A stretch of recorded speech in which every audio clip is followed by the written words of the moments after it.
Hi, my name is Bryn Jones. I am in Tucson, Arizona.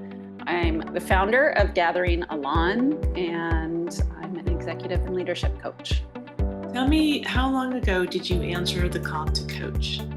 It was not one moment in time that I answered the call. It was a process of listening and hearing and then answering. I have been a trained facilitator for many, many, many years. Before starting my coaching business, I was working in the nonprofit sector as an executive director. And I was in a peer coaching group for nonprofit CEOs and executive directors. It was through that group, actually, that I sort of eventually discovered coaching. I left that group when I left being an executive director. I left that group and had so valued it that I told them, I don't know what you could ever need from me, but if there is something, please call on me. I would love to come back and give back. It was such a valuable structure and process. And so 3 months after starting my business, the founding facilitator, his wife was retiring and they wanted to go travel the world. And so he and the group asked that I step in for a short while they were off traveling and facilitate, which I was happy to do. He eventually came back. He was ready to be fully retired, and I was loving doing it. So I took over the group and eventually grew it into other groups also. But at some point, probably a year or two, so I took that over around 2011. And it was probably a year or so into leading that group that I realized I was also coaching, because there was the group time and then there was the one-on-ones with the members outside of the group. And I started getting curious, which is, I think, a really key trait for coaches, and wondering what it really meant to be a coach. And so I started exploring. I think the first coaching workshop I did was around 2012. Got more curious, took a couple more, then decided, oh, this is something I'm really doing and I want to do well. And I feel like it really fits me. And so then I got serious about looking for a certification program. Eventually found Institute for Integrative Intelligence, and which it was not named that actually when I went through it, but that was a long time ago. So I got my certification, I think about a decade ago now. So yeah. So you said before, like you realized that you were coaching. How did it differ when you started doing the classes at the Institute versus how you were coaching before? Were there any differences? Huge. Yeah. Even though, again, I had been a facilitator for a long time, and there's a lot of overlap in the skills between being a facilitator and a coach. Um, until I went through the program, I think I really still had this belief that I needed to have answers for my clients instead of helping them find their own answers. And I mean, that was a major, major shift for me, and really opened up my ability to help them, because instead of using up all this energy trying to come up with the right solution for them, I used all my energy to focus with them and really listen and reflect back and help them find their own answers. um, does that answer your question? Definitely. That's Okay. great. Yeah. Yeah. So looking back, how did your training at the Institute shape that success? So whenever I have a question about success, I always have to define it first, because everybody, whether they're conscious of it or not, has different definitions of success. So when I think about my success in coaching, I think of it sort of three different levels. There's success with my clients, helping my clients find their own success. There's success in my business, and there's success for myself as an individual human being. So success for me and working with my clients is helping them really tap into their own potential and realize it, to find their own agency, their own power, to use that power wisely. All of those things are kind of success with the client. For my business, it's about working with clients that further a larger purpose and give me a diversified income so that I'm I I'm the sole earner in my family. And so being able to make it through tough times, which we're kind of going through one of those right now with most of my clients are in the nonprofit sector. So being able to that's part of a resilient business for me. And then for my own self, I do not believe in working myself to death. And I coach a lot of people around that. And so for myself, if I'm living aligned with my own values and able to feel like I am offering and receiving what life has to give beyond my work, then I am feeling successful in my own life. And I'm not sure I've actually answered your question because I went down such a road of about success. So if I didn't answer it, please tell me. Oh, no, you answered it beautifully. It was great. And I love how you divide it up into the different areas and really define what success is for you. How does it feel to be successful as a coach for you? I mean, there's a number of feelings associated with that. Connected is a big one, and that's for me. That's connected to my own purpose. It's connected to my clients. It's connected to my community. It's connected to a field of larger work being done towards having a positive impact in the world. I feel valued and valuable, and I feel free.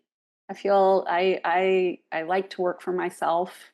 I love working with others too, and I love the freedom of having my own business and the autonomy to create or destroy whatever I want in my business.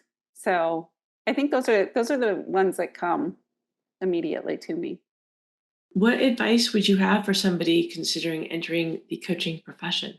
I think I would start with define success for yourself, knowing what it looks like and feels like to be a successful coach as a person, as a business, if you're starting a business. I mean, there's lots of so I think defining success for yourself will also sort of highlight what coaching path. There are many coaching paths anyone can take. And so, what kind of coach do you want to be? Do you want to work for yourself? Do you want to work for someone else?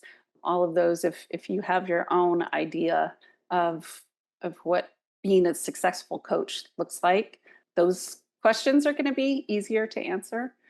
If someone is considering their own coaching business, I would say diversify your income. One-on-one coaching only doing that is hard, and more diversified streams. So I've got one-on-one coaching, I lead peer coaching groups, and I have a program called the Community Leadership Accelerator that I co-created with someone. And then I do some engagements in organizations now and again. So with all of those, if one of them falls a little short, then I'm still okay. And that leads me to the other piece of advice, which is get comfortable with discomfort. Um, Becoming a coach, you, I strongly believe you have to do your own work first before asking someone else to do theirs. And there's always discomfort with growth. And stepping into, particularly if you're starting your own coaching business, requires, and this was a really big requirement for me, was to get comfortable with uncertainty, not, especially in the beginning, sort of like, how am I going to build this thing? There was a lot of uncertainty, and I had to get really good at navigating that and being okay with not having all the answers, which is kind of just a good lesson for being a good coach. Like, get rid of the notion that we have all the answers. Let them emerge. If somebody is kind of on the fence and they're unsure about taking the next step, what would you tell somebody who's unsure about taking that next step?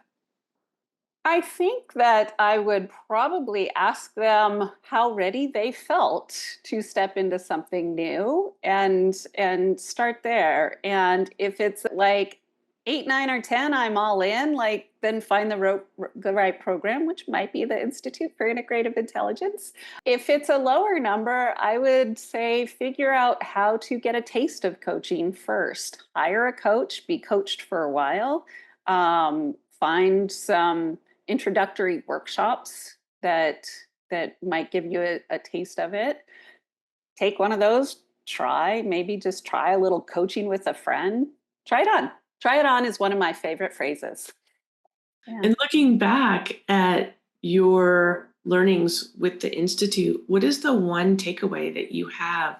I mean, if I had to go real macro, I would go back to get comfortable with discomfort because, I mean, I went through some pretty huge transformation with the program, and it was not always fun. I cried. I cried a number of times. Good cries eventually. But I mean, I think one thing I really, really value is just the whole integrative approach. You know, again, there's lots of different ways to coach. There's lots of different ways to be a coach. I really value the whole person approach of the Institute and the different pathways that the Institute provides towards sort of realizing that whole person. Okay, so if there was one word that describes your experience as a successful coach, what would that one word be?